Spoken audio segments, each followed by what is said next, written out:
this is about what will happen if I want to see interference due to transmitted light in parallel thin film.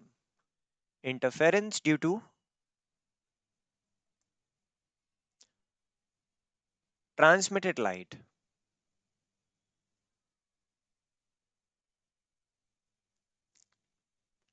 in parallel shape thin film.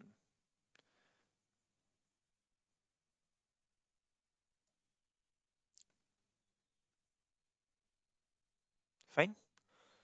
इसका भी दोबारा से diagram बना लीजिए आप. What you have to do, you have to just make two parallel lines just like this. अब दो अलग अलग जगह इंसिडेंस करानी है. एक यहाँ there is something coming और एक यहाँ there is some light coming. Fine. So uh, I will tell you what is actually happening here. हम दो बार रिफ्लेक्ट कराएंगे ऐसे inside it. So for example, let's say that this is the light which is incident. Let me call this as some S which is incident. It is at a point A which is incident. और उसके बाद ये हो जाती है refract at an angle, let's say R. Okay, it has been refracted at an angle R, let's say. Done. और R से reflect होने के बाद यहाँ पे एक छोटा सा नॉर्मल और बनाइए. ये वापस से इस पॉइंट पे जो है ये हटा दीजिए फिलहाल. ये डायग्राम हो गया खराब उस हिसाब से, तो मैं एक नया डायग्राम बनाता हूँ. नए पेज पे नया डायग्राम. आप अभी मत हटाइएगा, आप मेरे साथ ही बनाते जाइए. तो ये रही हमारे पास थिन फिल्म. ये रहा हमारे पास एक परपेंडिकुलर जहां पे मैंने इंसिडेंट कराई है नॉर्मल एक रे, जो कि रिफ्रैक्ट हो गई है. रिफ्रैक्ट होने के बाद इस पॉइंट से हमने देखा इट हैड ट्रांसमिटेड बैक, ऐसे यहाँ वापस चली गई है. और फिर इस पॉइंट से एक्सक्यूज मी, ऐसा भी तो हो सकता है कुछ पोर्शन तो बाहर जाएगा लेकिन कुछ portion will still be back in. Correct. और यहां हम देखें यदि, और इस पोर्शन पे और इस पोर्शन पे, तो यहां से आने के बाद हम जानते हैं कि कुछ पोर्शन यहां से रिफ्लेक्ट हो गया होगा, कुछ आगे बढ़ा होगा. No worries with that. और यहां से कुछ पोर्शन रिफ्लेक्ट हुआ होगा, कुछ आगे बढ़ा होगा. No worries with that. ऐसा ही जो पोर्शन यहां आगे बढ़ा, इस जगह आगे गया, उसका कुछ पार्ट ऐसे ट्रांसमिट हो गया होगा और कुछ रिफ्लेक्ट बैक हुआ होगा. No worries. और इसमें भी कुछ रिफ्लेक्ट बैक होने के बाद यहां से भी कुछ आगे बढ़ा होगा पोर्शन. ठीक. तो यहां पे हमने देखा कि इस फिल्म के अंदर ही दो बार रिफ्लेक्शन हो गया ऐसे क्रिस क्रॉस जिगजैग फैशन में. फाइन. ये चीज समझ आई. अब आप नामकरण कर सकते हैं. Late me call yes. Yes. किसी ने हैंड रेज किया है. Who is this? Let me just check it. So this topic is recorded. Yeah, this topic is also recorded. Don't worry. You don't worry about it. Okay. अब ये जो angle है, मैं इसे आई बोलता हूँ. लेट्स से ये एक्स वाई है, ये एक्स डैश वाई डैश है. यहाँ पे हमारे पास अभी भी थिकनेस जो है वो टी ही है, तो don't worry about thickness anyways. ये पॉइंट ए है जहाँ पे ये एस वाली जो रे है वो आई. फिर ये जो पॉइंट है जहाँ पे ये टकराई, इसे मैं बी बोल रहा हूँ. और आप जानते हैं अगर मैं इस चीज को एक्सटेंड करूं, इस चीज को एक्सटेंड करूं, तो ये एंगल कितना हो जाएगा? If this angle is R, अगर ये वाला एंगल आर है, तो ये एंगल कितना हो जाएगा बताइए? ये भी आर ही रहेगा. Exactly, this also will be R. और सिमिलरली यहाँ पे भी ये जो एंगल होगा वो भी आर ही होगा. उसके बाद ये यहाँ से ऐसे टकराई और वापस आ गई. अब उसके बाद इट हैज गॉन बैक, और यहाँ I will tell you that this angle will anyways be equals to I. That's how it is. And that's it. That's it. And बस that's it. इतना ही है. अब कुछ अपनी तरफ से जो करना है वो आप और कर लीजिए. एक परपेंडिकुलर आपको, तुषार. यस. सर आई को इमेजिनरी बोलेंगे? नहीं बेटा, इंसिडेंट है, इमेजिनरी कुछ नहीं है. ओके। हाँ? अब दो मैथमेटिकल ट्रीटमेंट अपनी तरफ से लगाइए. एक तो इस पॉइंट से, let me call this as D point. D से ये बीटी वाली रे पे, और ये मैं बोल देता हूँ ये आर है ऐसे करके, एक डी आर है एक बीटी है, डी से बीटी वाली रे पे एक परपेंडिकुलर ड्रॉप कीजिए, हो गया।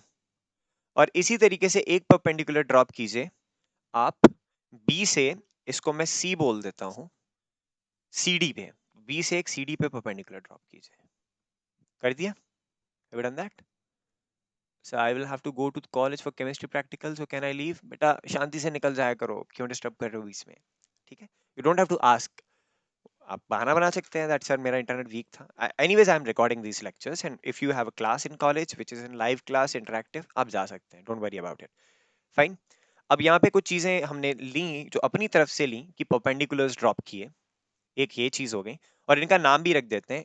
यहाँ जो परपेंडिकुलर ड्रॉप किया है बीटी पे, उसको मैं बोलता हूँ लेट्स से डी एन, और जो सीडी पे किया है उसे मैं बोलता हूँ बी एम। ठीक है, I hope there should not be any issue with this thing. अब क्या है, एक छोटी सी चीज और करनी है, दैट आई विल एक्सटेंड ये जो हमारा क्यू, इसको पॉइंट को क्यू बोल देता हूं मैं, इसको मुझे जस्ट एक्सटेंड करना है। फाइन, इस पॉइंट को थोड़ा सा एक्सटेंड करना है, और यहां से इसे इस पोर्शन से मिला देना है such that this is making an angle R with it. Okay, और मैं जानता हूं कि अगर ये टी है तो इसकी थिकनेस भी कितनी हो जाएगी फिर, पुराने वाले लॉजिक के हिसाब से, दैट्स क्यू पी। तो पी क्यू की थिकनेस भी टी हो जाएगी क्योंकि क्यू बी की थिकनेस टी थी, एंड दैट इज इट। ये पूरा डायग्राम बन गया। अब आप इसका स्क्रीनशॉट ले सकते हैं। ये जो मीडियम है ये डेंसर मीडियम है। ओके, यहाँ रेयरर मीडियम है, ऊपर रेयरर मीडियम है, मैं बोल सकता हूँ एक्चुअली एयर है, ये भी एयर मान सकते हैं। ठीक है, तो ये एयर है, ये नीचे वाटर भी हो सकता है क्योंकि water is anyways denser rarer than oil. Oil ज्यादा डेंस होता है, पेट्रोल ज्यादा डेंस होता है, तो इस हिसाब से हमने इसको ऐसे रख लिया है, एयर एयर और बीच में डेंसर मीडियम। फाइन। दूसरी चीज ये कि ये एंगल भी आपका आर होगा, और तीसरी चीज ये कि ये वाला एंगल आई होगा। Again it is because of geometries. ठीक है, ये 90 माइनस आई हो गया, ये 90 हो गया, तो ये अपने आप आई हो जाएगा। फाइन। इसी तरीके से ये पूरा एंगल 90 माइनस आर हो गया, तो यहाँ पे इस तरीके से आप देखकर इजीली बता सकते हैं what it is going to be. तो ये जो पूरा पोर्शन है ये आप संभाल के रखिए, एक बड़ा पेज यूज हो गया, इसका स्क्रीनशॉट ले लीजिए नहीं तो, and you can draw it yourself. Now we are interested in finding out the path difference, and the path difference is, आपने देखा ये ये वाली रे इतना डिस्टेंस ज्यादा ट्रेवल किया bn, जो कि एयर में है, लेकिन ये वाली ये जो रे है आर वाली जो अंदर से रिफ्रैक्शन के बाद आ रही है, उसने bc प्लस सी डी, या मुझे कहना चाहिए bc plus C D distance extra travel किया इन द डेंसर मीडियम। तो एक्चुअल पाथ डिफरेंस कितना हुआ, अभी केवल एक्चुअल पाथ डिफरेंस की बात करें तो delta which is the actual path difference will be mu times, इतनी की तो लेनी ही नहीं है क्योंकि हमारी जो पोर्शन बना है वो इसके बाद ही बना है, everything is originated from A B, और मुझे कहना चाहिए ए बी के बाद ही बना है, तो ए से कोई लेना देना नहीं है। B C plus C D minus it is B N, तो बी सी और सी डी रे आपकी डेंसर मीडियम में चली है, और B N is in air, और बाकी सब I can just remove. Fine, तो इसमें किसी को कोई इशू कोई प्रॉब्लम तो नहीं है। देखिए हम इन दो रेज जिसके आगे मैंने टिक मार्क लगाया है उनके बीच में इंटरफेरेंस देखेंगे, और ये दो रेज डेफिनेटली इस पॉइंट के बाद ही ओरिजिनेट हुई हैं। हमने देख लिया, एक डायरेक्टली निकल गई थी, एक रिफ्लेक्शन के बाद आई, तो जो रिफ्लेक्शन के बाद आई उसने एक्स्ट्रा डिस्टेंस कवर किया इनसाइड द मीडियम, और यहाँ कोई दो रेज इंसिडेंट नहीं हुई थी, एक ही रे इंसिडेंट हुई, उसके बाद हमने मल्टीपल इंटरनल रिफ्लेक्शन की वजह से यहाँ पे एक इंटरफेरेंस पैटर्न देखा, जो कि इंसिडेंट इट इस प्लेन से है और ट्रांसमिट इट इस प्लेन से है, इसीलिए मैं ट्रांसमिशन वाली फेज में देख रहा हूँ, रिफ्लेक्शन वाले में नहीं। तो ट्रांसमिट हो तब क्या होगा इंटरफेरेंस की कंडीशंस। ठीक, दैट्स इट। तो बिल्कुल वही पॉइंट आपको फॉलो करना है, पहले आप पाथ डिफरेंस निकाल लीजिए, फिर इस bn को स्नेल्स लॉ के रिस्पेक्ट स्नेल्स लॉ के हिसाब से ये पता करने की कोशिश कीजिए कि क्या होगा bn in terms of mu. तो आप इन दो ट्राइंगल्स में BND और BMT, ये जो ट्राइंगल्स दिख रहे हैं आपको, इसमें स्नेल्स लॉ लगाइए। तो स्नेल्स लॉ लगाइए, इसके रिस्पेक्ट में जो BND और BMD है, it would be sine I upon sine R equals to mu equals to sine I. बताइए क्या होगा इस ट्राइंगल में बी एंड डी के हिसाब से, what would be sine I? It would be bn upon bd. Yeah, definitely it would be bn upon bd divided by, अब sign are बताइए क्या होगा, इसमें हाइपोटेन्यूज है बीडी और परपेंडिकुलर है एमडी, तो एमडी अपॉन बीडी। ठीक, कौन सा ट्राइंगल लिया, ट्राइंगल 1 2 या 2 1 कर लीजिए, ये दो ट्राइंगल्स लिए, इसके हिसाब से हमने निकाल लिया। और यहां से आपको पता चला बीडी से बीडी कैंसिल, दरअसल म्यू टाइम्स एमडी लिख सकता हूं मैं, किसको, बीएन को। तो पाथ डिफरेंस अब क्या लिख सकता हूं, जो पहले लिखा था, mu BC plus CD minus BN लिखा था, अब मैं उसे लिख सकता हूं mu BC plus CD minus mu MD. Agree, हाँ, क्या क्या दिक्कत है उसमें, माइनस म्यू एमडी, फाइन। अब आप जानते हैं कि अगर इस तरीके से मैं इसको ओपन कर दूं तो मैं इसे लिख सकता हूं, it will be equals to mu BC plus C D minus M D. Can I write it like this, BC plus C D minus M D. अब बताएं आप, C D minus M D कितना बचा, C D minus M D किया तो Yeah. C M बचा, तो it will be equals to nothing but this is equals to mu times B C plus C M, मैं लिख सकता हूं mu times B C plus C M, fine. अब यहां से फिर वही बात, भाई बीसी किसके बराबर है, आइसोसेलेस। ये जो एडिशनल ट्रायंगल बनाते हैं ना, वही सारी प्रॉब्लम सॉल्व करता है। ये बताइए किसके बराबर है, बीसी, भाई आइसोसेलेस ट्रायंगल है ये, बीपीसी, तो पीसी के बराबर है, तो मैं यहाँ इसे ऐसे लिख सकता हूँ, BC is equals to PC, तो या सीपी, तो मैं यहाँ से इसे ऐसे लिख सकता हूँ, it is equals to PC plus C M, because since BC equals to CP या पीसी, कुछ भी बोल दीजिए आप देख लीजिए, आइसोसेलेस ट्रायंगल है, triangle BPC is isosceles, okay, that's fine. अब पीसी प्लस सीएम कितना हो गया, पीएम, तो इसको मैं लिख सकता हूँ, the path difference is equals to mu PM, okay, path difference is equals to mu PM, done, excuse me, that's it. अब कुछ नहीं करना है, अब बड़ा वाला ट्रायंगल देखना है, दिस वन, मैं फिर से इसे ब्लैक में पूरा कन्वर्ट कर देता हूँ,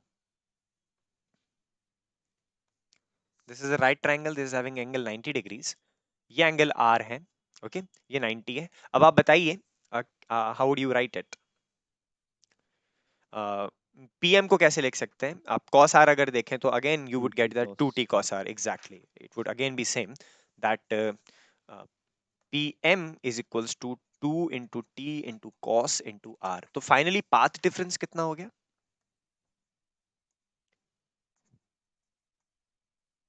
it is equals to mu PM, but I know PM is equals to 2 into t into cos r into mu, तो पाथ डिफरेंस हो गया फिर से 2 म्यू टी कॉस आर। अब अगर एग्जाम में आ रहा है तो आपको चिंता ही नहीं करनी है पास डिफरेंस की, वो तो वही फॉर्मूला है जो एक बार डेराइव किया, डेरिवेशन के आने के चांसेस 30% है, क्वेश्चन के आने के चांसेस 75% प्लस है, तो डेरिवेशन करना नहीं, फॉर्मूला फिर से वही आ गया 2 म्यू टी कॉस आर। लेकिन इस बार आप बताएं क्या कोई एडिशनल फेस डिफरेंस होगा, No, sir. क्यों, क्योंकि अब हम अगर रिफ्लेक्शन देख भी रहे हैं ना, आप कहें कि सर देखो यहाँ पे रिफ्लेक्शन हुआ तो था, भाई ये रिफ्लेक्शन कैसा है, फ्रॉम डेंसर टू रेयरर, इसीलिए कोई पाथ डिफरेंस नहीं है, फाइन, कोई पाथ डिफरेंस नहीं है। यहाँ पे भी जो रिफ्लेक्शन हुआ it is from denser medium to rarer, कोई पाथ डिफरेंस नहीं है, जो भी होना था वो यहाँ हो गया था वो, लेकिन हमने कंसीडर ही नहीं किया, because we are not looking at the reflected part, we are looking at the transmitted part, and in transmitted part there is nothing like an additional phase difference due to Stokes relationship, और यही चीज हमने इस्तेमाल की। अब हम बताएं, आप बताएं मुझे, what are the condition for maxima and minima, maxima की कंडीशन क्या होगी for transmission case,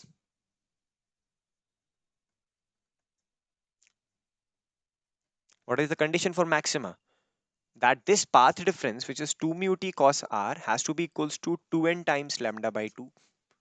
What are the condition for minima,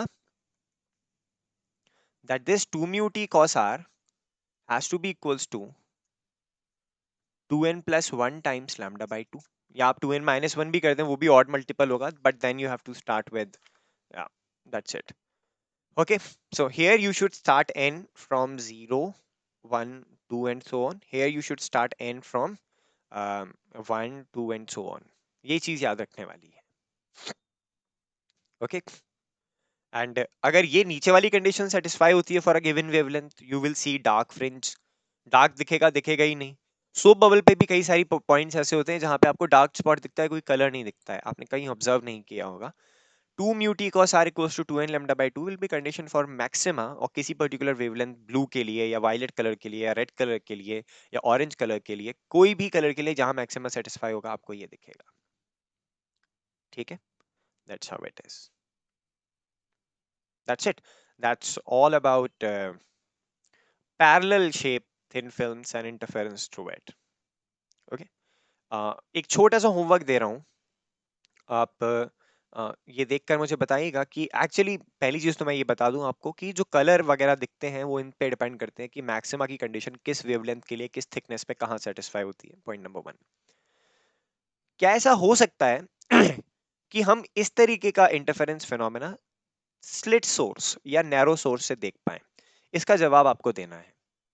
तो लोग कहते हैं कि नहीं नहीं, अगर पेट्रोल फैल गया है और कमरे में अंधेरा है और आप एक लेजर लाइट डालकर देखेंगे तो आपको इंटरफेरेंस नहीं दिखेगा, लेकिन सूरज की रोशनी में वो इंटरफेरेंस पैटर्न दिखता है।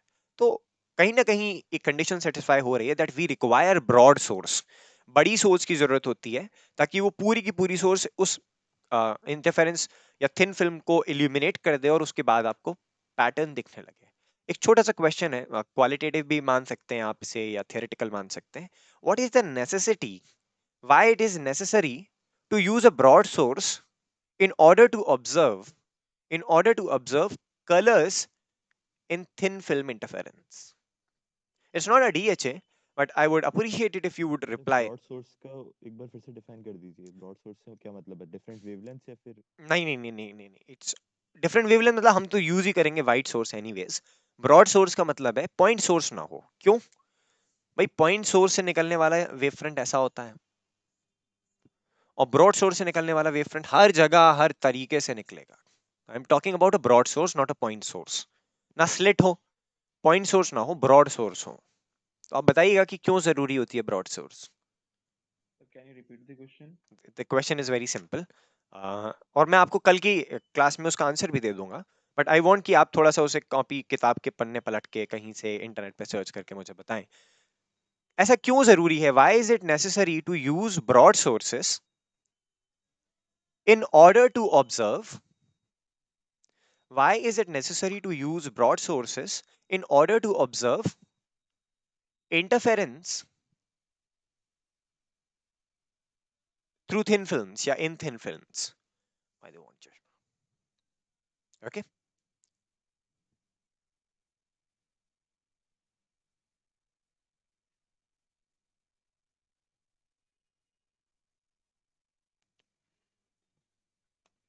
done then. So tomorrow's class I'll keep for interference through wedge-shaped thin film. Then I will give you a few of the numericals to be solved, which you'll solve as a home assignment, and then we will move on to diffraction. आज ही मैं आपसे polarisation की पूरी unit के notes share कर दूंगा, I mean video lectures share कर लूंगा। आप वो प्लीज देखिएगा और करीब 2 हफ्ते के अंदर कोशिश कीजिए that you complete finishing you finish watching those videos, notes वगैरह तैयार और एक टेस्ट के लिए रेडी। ठीक है, that's it for today's class. I will put this class on hold. I will just stop the recordings.